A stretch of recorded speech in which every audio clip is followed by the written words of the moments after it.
इस कहानी का उन्वान है स्याहू सफेद। स्याहू सफेद मैमूना बेगम की कहानी है, जो कि एक स्कूल टीचर है। जीएवी मिडिल स्कूल की उस्तानी मैमूना बेगम आईने के सामने खड़ी अपने बालों में कंघी कर रही थी और साथ ही साथ सोच रही थी कि पिछले कई बरस में अपनी कलील तनख्वाह में से 2-2, 3-3 रुपए बचाकर जो 100 रुपया जमा कर लिया है, उसका कौन सा जेवर बनवाऊं कि अचानक उसे अपनी बाएं पेशानी के करीब एक लट में एक सफेद बाल नजर आया और उसके ख्यालों का सिलसिला टूट गया। उसने जल्द ही आईने की मदद से उस बाल को लट से अलग कर लिया और खींचकर निकाल डाला। उसे याद नहीं रहा था कि अब तक वो ऐसे कितने सफेद बाल यूं ही खींच खींच कर निकाल चुकी थी। अलबत्ता इस एहसास ने कि वो रोज रोज बूढ़ी होती जा रही है, पहले से ज्यादा शिद्दत से उसकी रूह को झंझोड़ दिया। उसका बाप एक गरीब मुदर्रिस था, जिसने मरने से पहले अपनी बेमां की बेटियों को घर ही पर पढ़ा लिखा कर इस काबिल कर दिया था कि अगर जरूरत पड़े तो वो नविश्तो खान के जरिए अपना पेट पाल सके। बड़ी बेटी साजिदा को जो निस्बतन कबूल सूरत थी, ज्यादा तकलीफ ना उठानी पड़ी। उसके बाप के एक दूर के रिश्तेदार ने, जो दारुल सल्तनत दिल्ली के एक दफ्तर में अहदेदार था, कुछ तो रिश्तेदारी के ख्याल से, कुछ नेकी का काम समझकर और कुछ ये कि उसने लड़की की खुश जमाली की तारीफ सुन रखी थी, अपने बेटे की शादी उससे कर दी। बड़ी बेटी की तरफ से मुतमिन होके बूढ़े मुदर्रिस को छोटी बेटी की फिक्र हुई, मगर उसकी शादी का बंदोबस्त होने से पहले ही वो चल बसा। गनीमत ये हुआ कि मरने से थोड़े ही दिन पहले उसकी पुरानी खिदमात और रस्म रसूख के तुफैल मैमूना को 35 रुपए माहवार पर लाहौर के करीब एक कस्बे के जनाना स्कूल में उस्तादी की जगह मिल गई। बाप के मरने के बाद मैमूना उसी स्कूल के बोर्डिंग हाउस उठाई। वो दिन भर स्कूल में लड़कियों को पढ़ाती और जब छुट्टी होती तो बोर्डिंग हाउस में आ जाती। शुरू शुरू में उसे ये काम मुश्किल भी मालूम हुआ और दिलचस्प भी, मगर 2 ही साल में वो इससे भी बेजार हो गई। दिन भर न समझ और चंचल लड़कियों के साथ मगज मारने के सिवा और इसमें रखा ही क्या था। कभी कभी शाम को वो दूसरी उस्तानियों के साथ स्कूल से बाहर चहलकदमी करने भी जाती, मगर इससे उसे कोई लुत्फ हासिल ना होता। भला कस्बे में उसकी दिलचस्पी की क्या चीज हो सकती थी। मर्द अक्खड़ और अनपढ़, औरतें मैली कचैली और जुबान दराज, सड़कें कच्ची और गर्दालूद और मकान मिट्टी के बने हुए बेढंगे बेढंगे। बाज दफा किसी अमीर जमींदार की लड़की की माँ उसे और दूसरी उस्तानियों को खाने पर बुला देती, या कभी कभार 2-4 उस्तानियां मिलकर कपड़ा वगैरह खरीदने शहर चली जाती। इसके सिवा इस खुले बंदी खाने में निकलने की और कोई सूरत ना थी। कभी कभी वो अपनी इस बेरंग जिंदगी से सख्त दिल बर्दाश्ता हो जाती, मगर फिर सोचती अभी उम्र पड़ी है, क्या पता कोई बेहतरी की सूरत निकल आए। इसी तरह 10 साल बीत गए। सुबह के वाकया ने मैमूना के दिमाग को दिन भर परेशान रखा। स्कूल में वो लड़कियों को बात बात पर छिड़कती रही, कई लफ्जों के मानी भी वो ठीक तौर पर ना समझा सकी। बोर्डिंग हाउस में आकर भी उसका जी किसी काम में ना लगा। वो सरे शाम से आकर बिस्तर पर लेट गई और अपनी हालत पर गौर करने लगी। सोचते सोचते वो इस नतीजा पर पहुंची कि उसकी जवानी के ढलने की ये वजह है कि उसे अपनी जिंदगी से कोई खुशी हासिल नहीं हुई। उसकी तफरीह का कोई सामान नहीं, उसे किसी से उन्स नहीं, लगाव नहीं। दिन भर वो थी और लड़कियों का शोर, जिससे वो सख्त नफरत करती थी, क्योंकि उससे अक्सर उसके सर में दर्द होने लगता था। बड़े दिन की छुट्टियों से कोई 8 रोज पहले उसे साजिदा का खत मिला। ये खत कई साल के बाद आया था और वो नहीं जानती थी कि उसकी बहन आजकल कहाँ है। साजिदा ने लिखा था कि उसके मियाँ का तबादला दिल्ली हो गया है। वो नई दिल्ली के एक सरकारी क्वार्टर में रहते हैं। उसने दिल्ली की कदीम और जदीद इमारतों, सैरगाहों, नई दिल्ली के खेल तमाशों, पुरफिजा पार्कों, सरकारी बैंड दुकानों और होटलों की गहमा गहमी और दूसरी दिलचस्पियों का हाल ऐसी खूबी से लिखा था कि नावल का सा समा बांध दिया था। आखिर में लिखा था, क्यों ना तुम क्रिसमस की छुट्टियों में आकर मुझसे मिल जाओ और सारे शहरों की रानी, हिंद की राजधानी दिल्ली की सैर भी कर जाओ। मैमूना का दिल ललचा उठा। क्या अजब वहां उसे वो तफरीह हो खुशी मुयस्सर आ जाए जिसकी आरजू वो अरसे से दिल में दबाए हुए थी। यह भी मुमकिन था कि इस सफर से उसकी जिंदगी में कोई उचंबा, कोई खुशगवार तगय्युर पैदा हो जाए। लम्हा ही भर में उसने दिल्ली जाने का इरादा कर लिया। सफर के खर्च के लिए उसके पास रुपया मौजूद था ही, ना किसी रिश्तेदार से इजाजत लेने की जरूरत थी, ना कोई पाबंदी। इसी तरह साजिदा को लिख भेजा कि फलां तारीख फलां गाड़ी से रवाना हो जाऊंगी। चलने से 1 रोज पहले उसने शहर जाकर कई चीजें खरीद ली। रुमाल, जुराबें, रेशमी मफलर, ऊंची एड़ी का बूट, जड़ाऊ क्लिप जिस पर तितली बनी हुई थी, नील पॉलिश, लिपस्टिक वगैरह अलावा अजीम। उसने बहन के लिए मुल्तान के बने हुए चांदी के बुंदों की एक जोड़ी भी खरीदी। 23 दिसंबर की शाम को उसने अपना सूटकेस, अटैची केस और बिस्तर तांगे में रखवाया। स्कूल के बूढ़े चौकीदार को साथ लिया कि स्टेशन तक पहुंचाए और वो रवाना हो गई। वो गाड़ी के चलने से काफी पहले आ गई थी, इसलिए उसे जनाना दर्जा में हस्बे मंशा खिड़की के पास जगह मिल गई। वो अकेली थी और ये उसका पहला रेल का सफर था। इस पर भी उसके चेहरे पर घबराहट या परेशानी के कोई आसार न थे। उसे इस सफर से ऐसी ही खुशी हो रही थी जैसी बच्चों को होती है। जब तक गाड़ी रवाना ना हुई, वो खिड़की के बराबर प्लेटफॉर्म की सैर देखती रही। मुसाफिरों का गठरियां उठाए भागना दौड़ना, औरतों का पीछे पीछे घिसटते आना, कुल्लियों की लड़ाइयां, प्लेटफॉर्म के नल पर मुसाफिरों का झुमघटा, खांचा वालों की सदाएं, मुतहर्रक दुकानें, यूरोपियनों का सबसे लगभग ऐसी बेफिक्री की शान से फिरना, गोया कोठरी के बरामदे में ठहर रहे हैं। और इन सब के पस मंजर में इंजन का रह रह के भांत भांत की आवाजें निकालते रहना, यह सारा समा मैमूना के लिए इंतहाई दिलचस्पी लिए हुए था।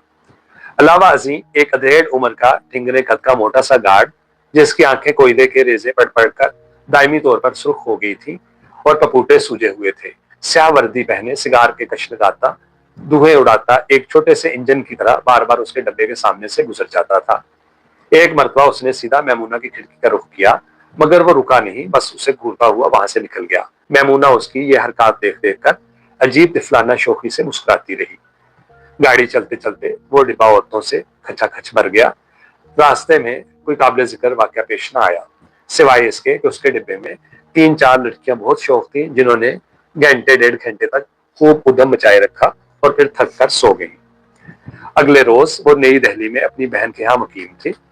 साजिदा की शादी के बाद इन दोनों बहनों की ये पहली मुलाकात थी, मगर इससे साजिदा की तेजी गुफ्तार का कमाल कहिए कि उसने 2 ही घंटों में अपनी बहन को पिछले 12 बरस के वाकयात से जरूरी और गैर जरूरी तफासील के साथ वाकिफ कर दिया था।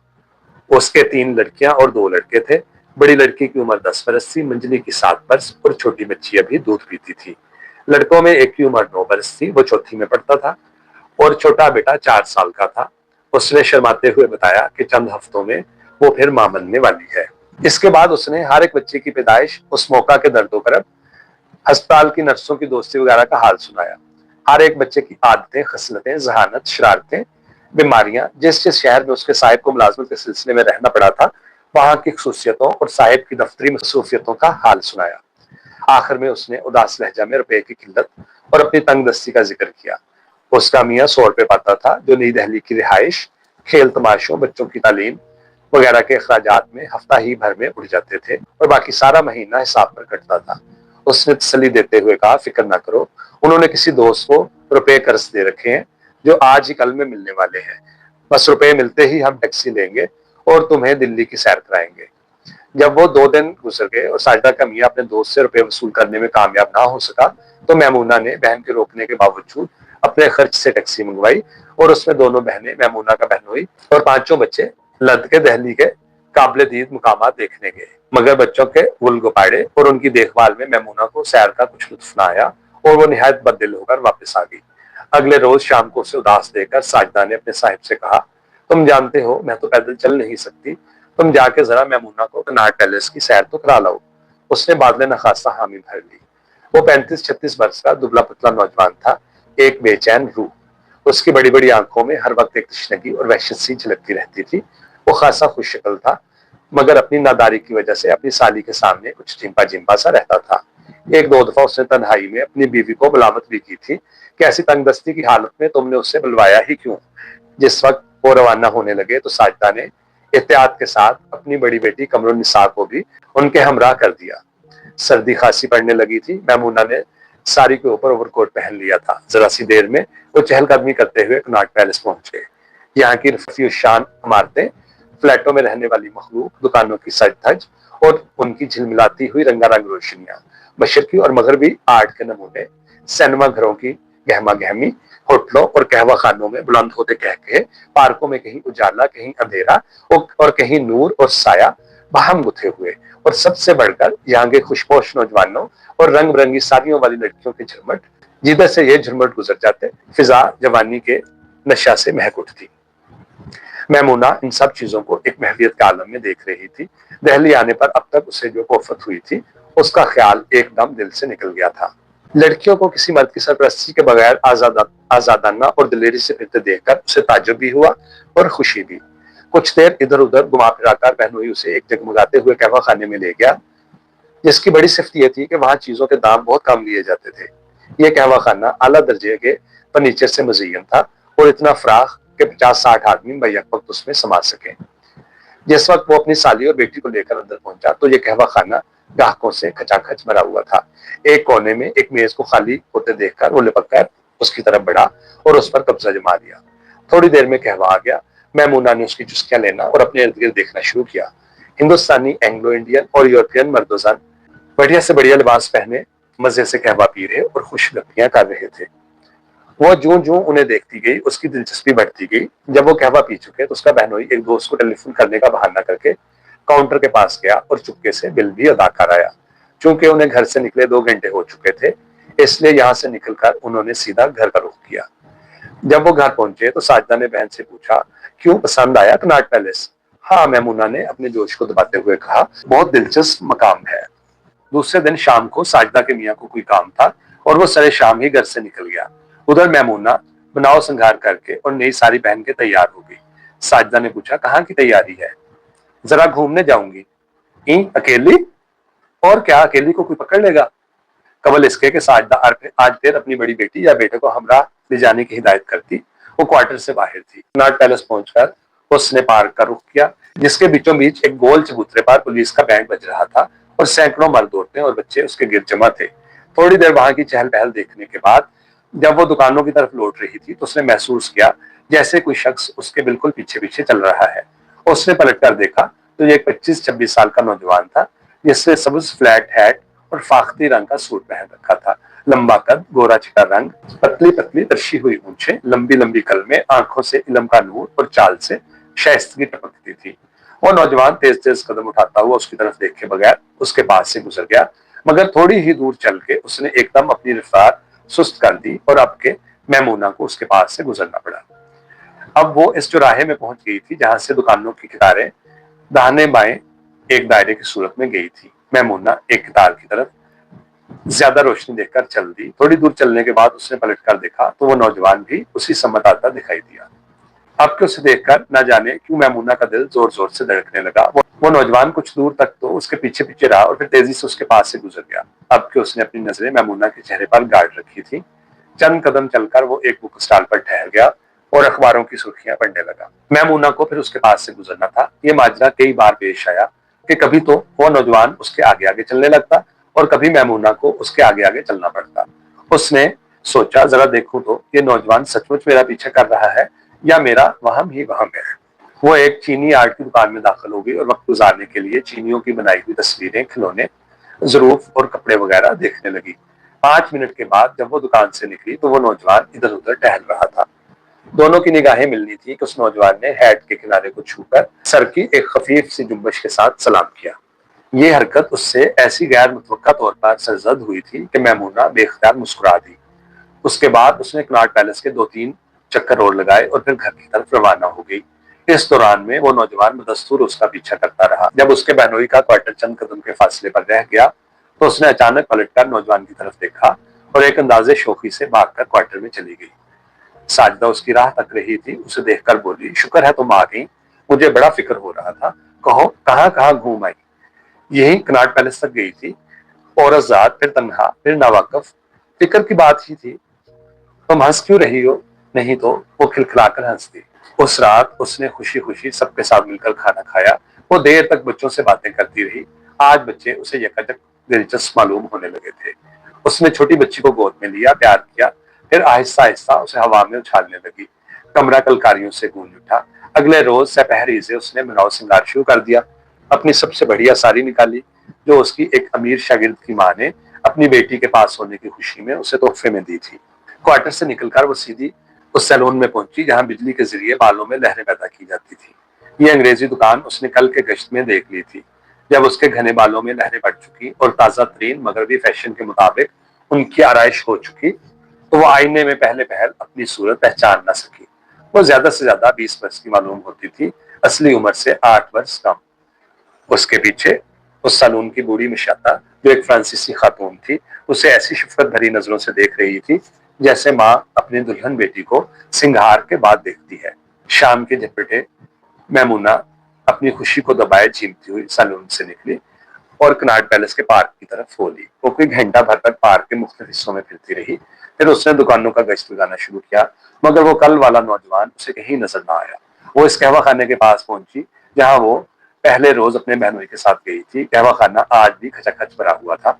उसे अंदर जाते कुछ झिझक सी मालूम हुई, मगर उसने दिल को मजबूत किया और किसी की तरफ देखे बगैर अंदर जाकर एक खाली मेज के पास बैठ गई और मुलाजिम से कहवा मंगवाया।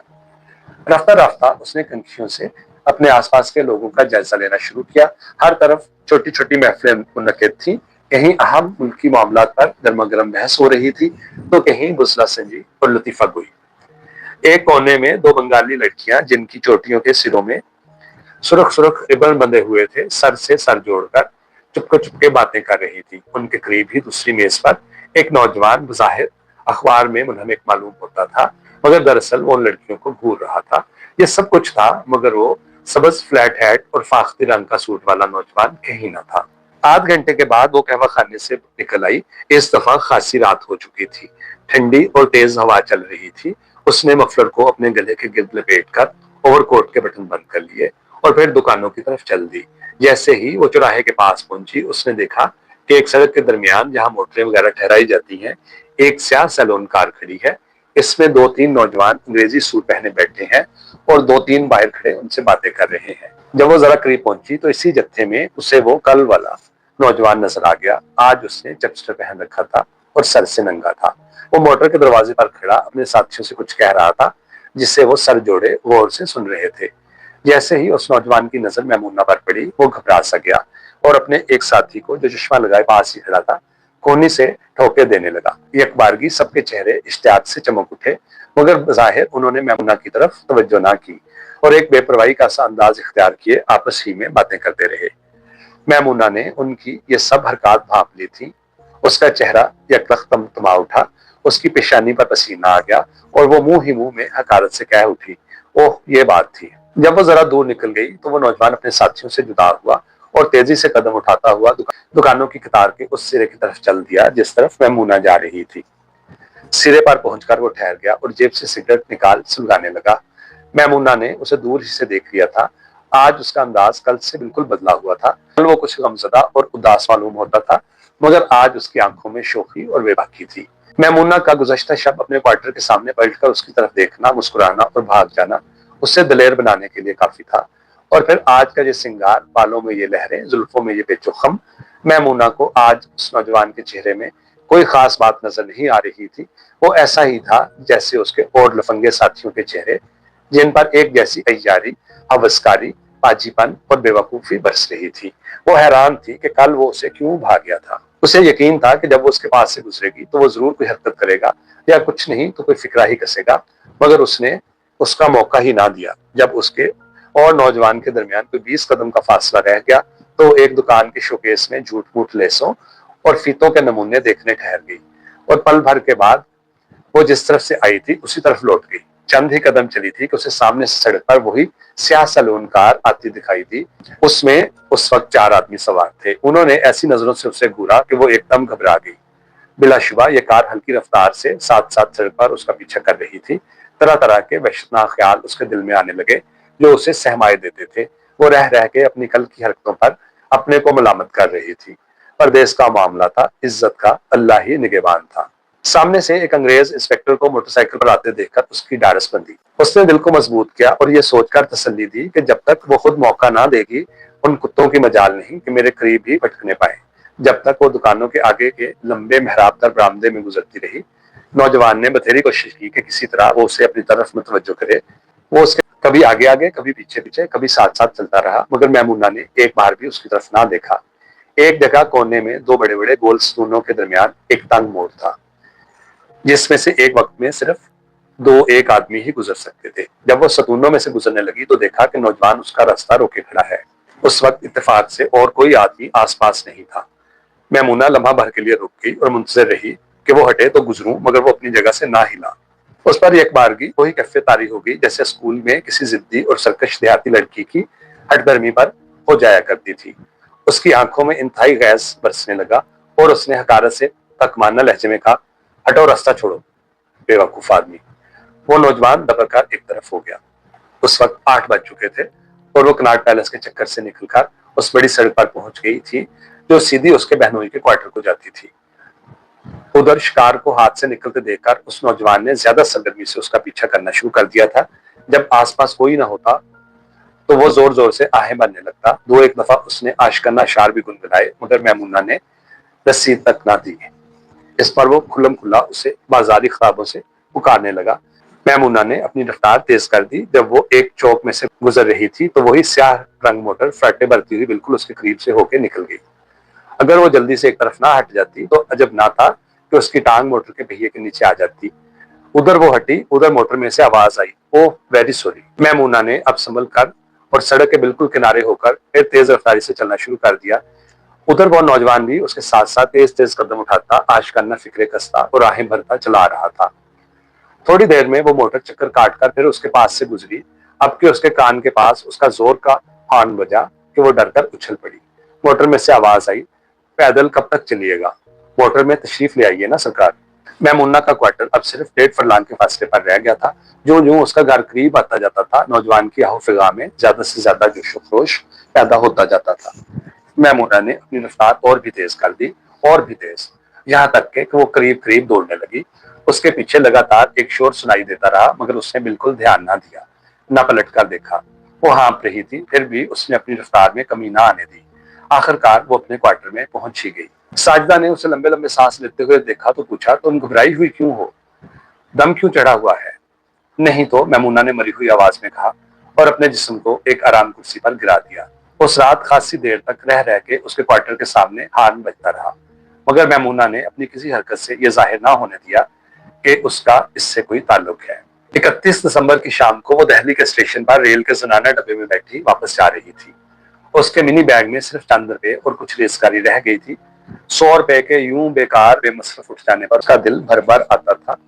क्या ये अच्छा ना होता कि वो इसका कोई जेवर बना लेती जो आड़े वक्त में उसके काम भी आता। वो खिड़की से लगी बैठी हर चीज को बड़ी बेतुजही से देख रही थी। उसे ऐसा महसूस हो रहा था जैसे वो 5 वर्ष और बूढ़ी हो गई हो।